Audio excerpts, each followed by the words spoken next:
Bom, vamos lá. Queria ter ouvido isso antes de escrever 3 livros. Porra, 3 livros? Caraca. Da hora, vamos ver. Do Mordua. Mordua? Não sei.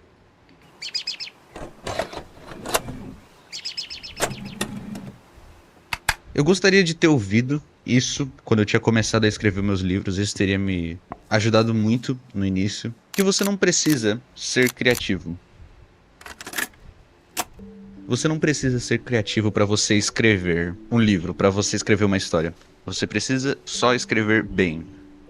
O problema que eu vejo de muitas pessoas hoje em dia é que elas gostam de reclamar de determinados tipos de cenário, por exemplo, fantasia medieval, filmes de super-herói. Porém, o que muitas dessas pessoas não entendem é que o problema não está intrinsecamente ligado à fantasia medieval ou aos filmes de super-herói, ou como eu comentei no outro vídeo lá, o Dark Romance, que eu falei que os livros de Dark Romance eles estão sendo problemáticos ultimamente. O problema não é os gêneros, não é os tipos de história em si. O problema são a qualidade delas. O problema é que as pessoas não estão mais escrevendo histórias com qualidade nesses gêneros. É difícil você achar um filme de super-herói bem feito hoje em dia. E o que eu percebi é que histórias que tentam ser simples, histórias que buscam utilizar conceitos antigos, porém de uma forma diferente, sem tentar revolucionar o gênero, elas tendem a ser mais bem-sucedidas do que as ditas. É uma boa provocação. Por quê?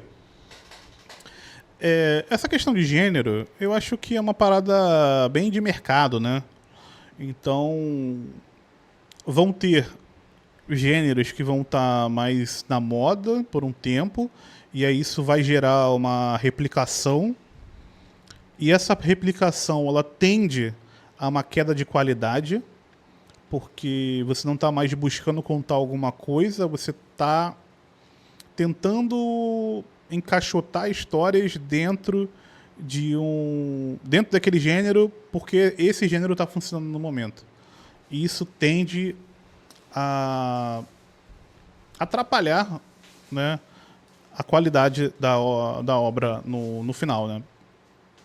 E aí isso vão entrar diversos fatores, tipo, sei lá, o Prime Video fez uma obra de horror que fez muito sucesso. E aí, só que sei lá, o projeto demorou 5 anos, a pessoa estava fazendo aquilo por muito tempo. Aí outro cara, a outra empresa viu e falou: poxa, eu quero um desse também, vou encomendar um desse aqui. E aí ele encomenda, mas ele encomenda com um prazo muito menor, escolhe uma pessoa, enfim, tipo, coloca uma pessoa para fazer isso. Então, geralmente, progressivamente, as obras vão piorando até o momento que o pessoal fala: porra, não dá mais, né? E aí isso vai para um outro gênero. E aí meio que fica nesse ciclo. Esse ciclo está acontecendo há muito tempo, inclusive. Você consegue citar aí diversos ciclos aí que aconteceram, coisas assim, né? Teve um muito forte antes da Marvel, que foi aqueles filmes de horror de baixo orçamento do final dos anos 90 e início dos anos 2000. Que, sei lá, tinha o Pânico, aí tinha o Eu Sei Que Vocês Fizeram no Verão Passado, aí tinha, sei lá, Ai, caraca, como é que era o nome? Eu acho que é um filme que é Paris Hilton, tá? Eu acho que é Paris Hilton. É uma dessas socialitezinhas patricinhas dos anos 2000. Albergue, aí tinham vários desses filmes. Aí você... Cara, era muito claro, assim, que a Casa de Cera, eu acho que é a Casa de Cera, você via, assim, claramente, assim, que a qualidade desses filmes, elas iam caindo progressivamente, até que saturou. Aí quando saturou, foi para um outro, né? Então é meio que... De fato, isso acontece. A questão dos heróis é uma questão um pouco complicada a mais, porque a questão dos heróis, a diminuição das pessoas que fazem isso também gerou um outro problema, né? Então, tipo, não era mais 10 produtores lançando o filme, eram, tipo, 3. É a questão também de abarrotar as salas de cinema, tipo, não dar chance para que outros gêneros pudessem também ter a oportunidade de aparecer, fazer mais sucesso, o pessoal veio gostar, né? Porque não tinha como, era 95% das salas passando um filme da Marvel ou da Sony ou alguma coisa do tipo, e 5% passando as outras coisas. Então, a gente ficou nos últimos 15 anos aí passando por isso, né? Então, acaba também passando por isso. Internamente, tiveram outros problemas também que fizeram com que os filmes da Marvel fossem perdendo a força, né? Também tem a questão geracional, o pessoal vai envelhecendo, vai perdendo interesse e tal. Tem toda uma questão também em relação a isso. Tem coisas que eles tentaram surfar uma onda e não deu muito certo. Mas sim, boa provocação dele. Das histórias revolucionárias que mudam tudo. Um exemplo disso é Frieren, um anime que eu comecei. Esse Feios Revolucionárias que mudam. é aquele do... Tu chega numa determinada idade, aí você tem que aí você faz uma operação pra ficar padrão, né? Meio que todo mundo fica num padrão, uma parada assim, não é? Eu não vi, mas eu ouvi falar. Eu acho que é uma parada assim. Alguém me contou em algum momento. E Rebel Moon é muito ruim, né? De fato. Mudam tudo. Um exemplo disso Deixa eu só baixar um pouquinho o volume. é Frieren, um anime que eu comecei a assistir recentemente e que me levou a refletir sobre o gênero de fantasia medieval europeia como um todo, porque eu já vi muitas pessoas na internet falando que já é um cenário muito saturado e que as pessoas não querem mais ler histórias nisso. Isso tá errado. Não é que as pessoas não querem mais ler fantasia medieval. As pessoas só estão cansadas de ler fantasia medieval sem graça. Fantasia medieval ruim. Basta ver os livros do Brandon Sanderson também, de fantasia medieval, que eles vendem bastante. Ele é um dos autores mais famosos da atualidade. E voltando ao exemplo de Frieren, que se vocês acham que é um anime desconhecido... Assim, eu não sei se isso é só na nossa... do pessoal que é mais do mangá, mas fantasia medieval também tinha muito, tipo, no cinema? Acho que não, né? Teve aquele momento mais dark ali, muito influenciado pela música, né? Mas assim, não era exatamente fantasia medieval, né? Era tipo... tinha uma estética mais dark, né? Tipo o Anjo da Noite, que pra mim é o maior... É o epítome, né, da parada, né? Do dark, né? Tinha mais isso. Tinha essa estética, né? Meio clipe do Evanescence, sabe? Clipe do My Chemical Romance. Tinha muito disso, né? Muito filme assim. Van Helsing... pode ser. Tem um também dessa época que eu gosto muito. Um dia a gente tinha que ver aqui em live, inclusive. O A Lenda do Cavaleiro Sem Cabeça. Tem essa pegada também, né? Filmaço do caralho.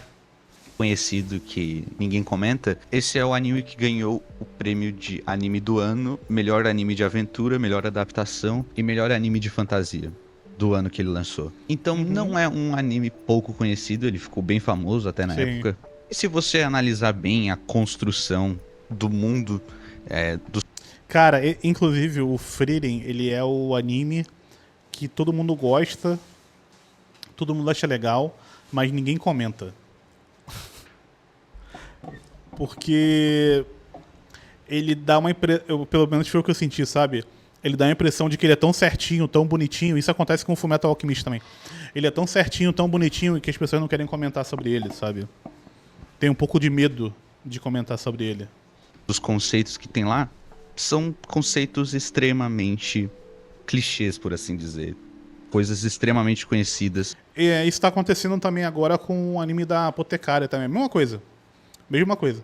Pessoal, quem assiste gosta pra caralho, fala que é foda, mas se você procurar na internet, não tem ninguém falando. Na minha bolha tinha hate em Frieren toda semana. Devia ser engraçado, né? O hate no Frieren. Tipo, porra, o nível de poder... Os personagens, eles são de classes de D&D, basicamente. O sistema de magia é baseado em mana. Sério, mana é um negócio extremamente conhecido e que pra muitas pessoas já tá batido. Mas como é que você explica, então, que esse anime, que ele tem um monte de coisas ultrapassadas na teoria, clichês, ele ganhou esse monte de prêmios e ficou bem famoso? Simples, porque ele tem qualidade. Qualidade é o que define se uma história é boa ou não. Não adianta você ter boas ideias se você não souber aplicar elas direito. Então o meu conselho é, se você não tem ideias ou se você acha que as suas ideias são ruins, cara, escreve uma história com ambientação, com ideias simples. Você não precisa de ideias revolucionárias, você só precisa escrever com qualidade, você precisa escrever uma boa história. Aqui o vídeo ficou um pouco, talvez, simplista demais, como um conselho, mas eu acho que eu saquei o que ele tá falando. É porque tem um grande medo, eu acredito, para quando você vai fazer qualquer coisa que saia da sua zona de conforto, que criar coisas é sair da sua zona de conforto. Ninguém é bom no dia 1 criando alguma coisa. E quando você faz, por exemplo, um livro, um vídeo para o YouTube, não dizendo que as duas coisas são a mesma coisa, mas quando você faz essas duas coisas, no dia 1, não um livro, né, mas um vídeo no YouTube, por exemplo, no dia 1, se você posta o vídeo, as pessoas não estão preocupadas se esse é seu primeiro vídeo ou se esse é seu vídeo 2000, tá ligado? Elas vão te julgar... Porcas T. Chape mandou R$5. Opa, O papel N veio, mas o Chape... legal, obrigado. Então, essa passagem ali, ela é muito difícil e meio que vão dizer pra você que você tem que ser diferente, você tem que fazer coisa diferente. E meio que o que importa, no final das contas, não é exatamente apenas o que você faz diferente. Talvez até o que seja interessante é você fazer bem próximo mesmo do que é, mas colocando a sua personalidade naquilo, né? Se você for distante demais, fica até difícil, né? Mas ele acabou indo pro... Toda a história é boa porque é boa, mas aí é meio difícil. O que é boa, né? É só você escrever uma história boa. É um pouco reducionista demais, né? E é isso que as pessoas querem. Eu não curto muito isso... Opa, calma. Dart mandou R$19. Ragnarok. Cara, eu não tô lendo One Piece, viu? Talvez eu não consiga ajudar muito nesse react. Se for de One Piece mesmo, eu não tô lendo. Então... É jogo? Ah, legal. Não joguei também, mas legal. Jogo, pelo menos, não me importa. As pessoas não querem ouvir histórias revolucionárias se elas não tiverem qualidade. E um outro conselho meu... A história revolucionária, por causa da premissa, é isso? Tipo, as pessoas não querem uma premissa revolucionária? Você pode escrever história mais simples, focando em questões mais simples, e aí ele tá falando de setup? Eu acho que é mais por esse caminho, tipo... Se você vai começar a escrever, não fica preocupado em pensar no cenário mais bizarro possível. Você pode escrever uma coisa mais simples, né? Pode ser algo assim. Eu levo muito comigo o livro sobre a escrita do Stephen Hawking, que basicamente o que ele diz é, cara, escreve. Se você quer ser um escritor, escreve. Simples assim. Não se preocupa muito em como você vai abordar, enfim. No dia 1 você precisa escrever. O quão bom isso vai ser, o quão legal vai ser, você vai ajeitando no caminho. O Marco fez isso. O problema é que você não publica o que você escreveu no dia 1, né? Aí isso é talvez faltou continuar lendo o livro, talvez, né? Provavelmente você não vai publicar o que você escreveu no dia 1. Você vai melhorando, né? É que aquilo se torne algo realmente... Eu sou muito cético pra pessoa que, tipo, nossa, eu vou escrever a melhor história do mundo.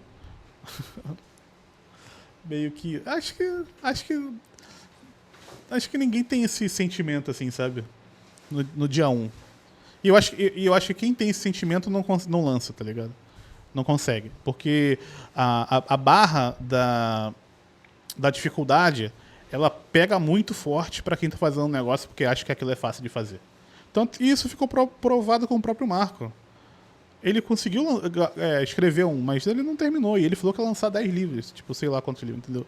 Porque pega mesmo. Essa barra, ela é... Pra mim, quero lançar uma história decente sem ser uma mulher online. Cara, eu acho que a coisa que você deveria menos se importar é com feedback. Por mais bizarro que isso pareça, tipo... Por exemplo, você fez a sua HQ. Lançou sua HQ. Tá lançada já. Jogou pro mundo. Aí o pessoal caiu matando, falando que é uma merda, tal. Por isso, isso e isso. Cara, aí é aquela questão que é muito difícil,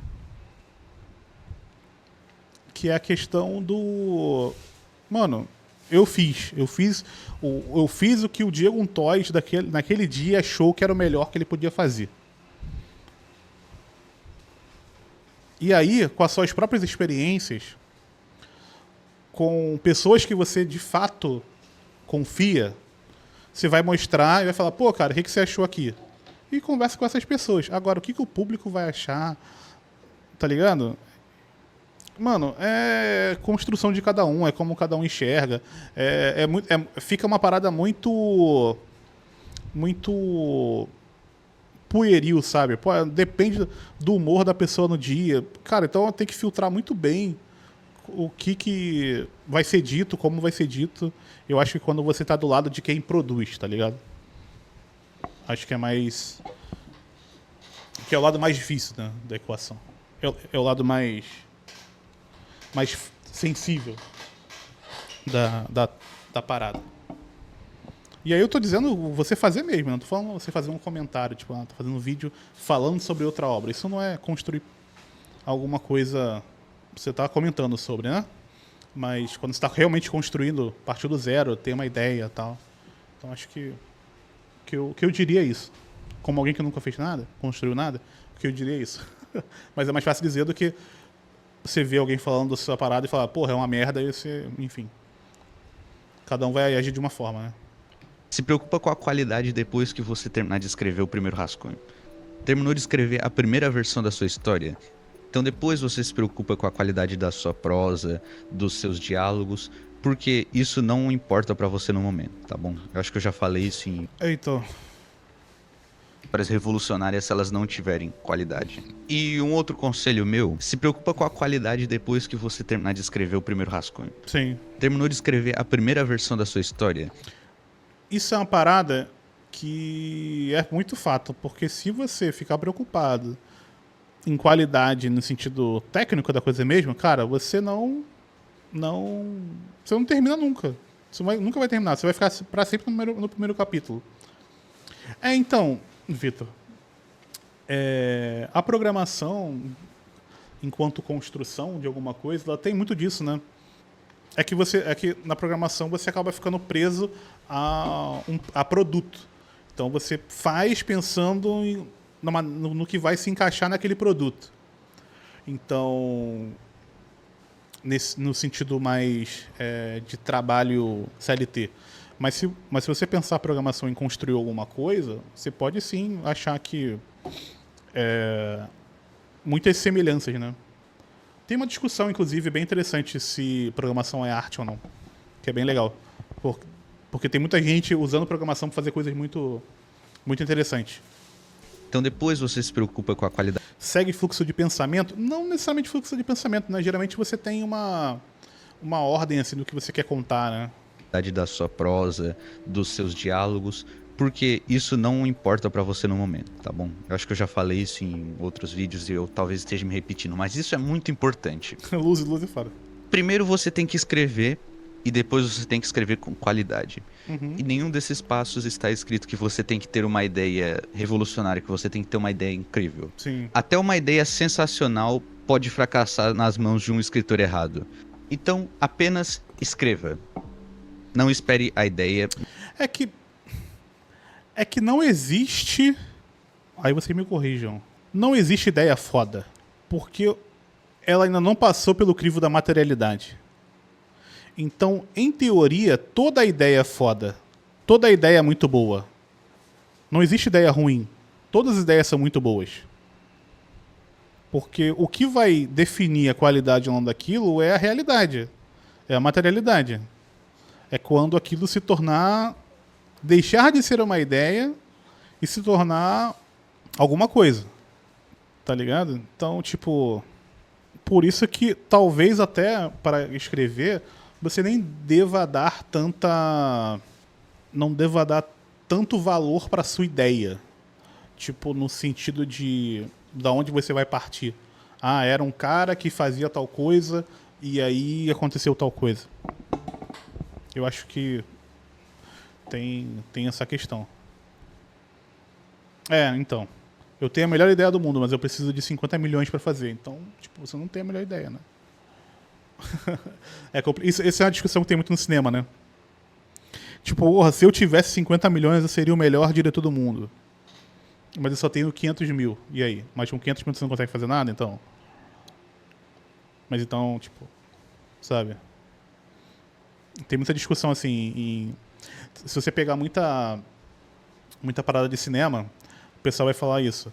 Tipo, se você não consegue fazer uma parada legal, interessante, não, tipo, obviamente vão ter suas limitações, mas se você não consegue fazer uma coisa interessante com um valor, um orçamento mais baixo, dificilmente você vai fazer uma muito foda com muito dinheiro.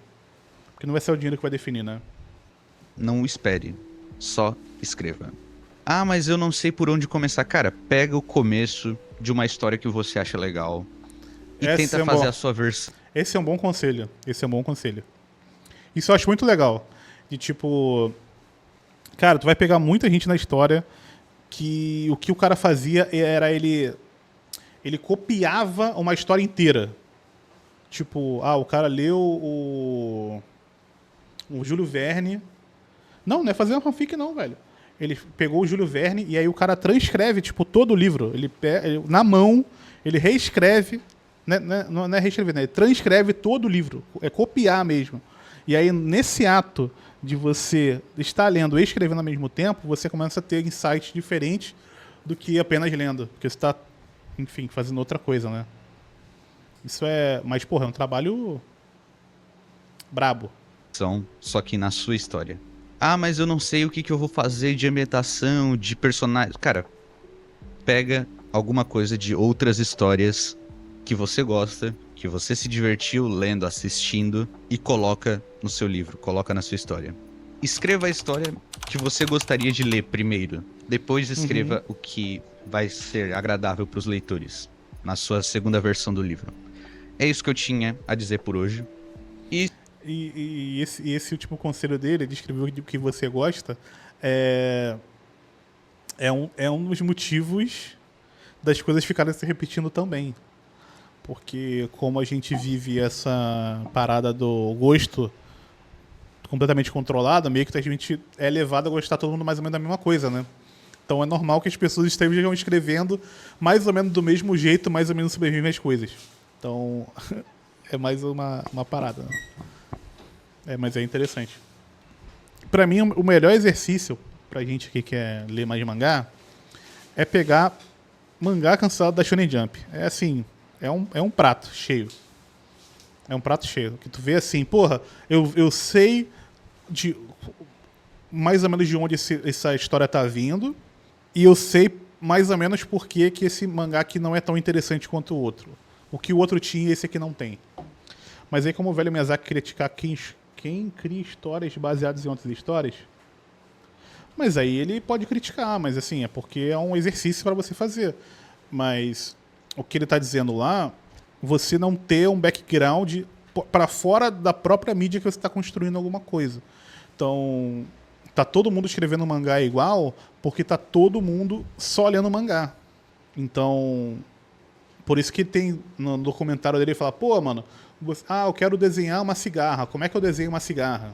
Vai lá fora, tem uma floresta, tem um lugar ali, você tá ouvindo esse cigarro, não tá? Vai lá, vê como é que é essa cigarra e desenha baseada naquilo. Vai numa árvore, tá ligado? Tipo, não vai procurar na internet como é que é uma cigarra. Vai ver a de verdade. Então, é meio que isso que ele tá falando. O que ele tá querendo dizer? Viva a realidade. Viva a sua experiência. Porque por mais que tenha um desenho de uma cigarra, já não é mais a experiência que você já tá desenhando em cima de um outro desenho. Que aí vai entrar numa ideia do simulacro. Então, essa repetição acaba sendo pouco benéfica, né? E acaba criando histórias muito parecidas de pessoas que pensam muito parecido e viram uma grande bola assim, sem muita criatividade.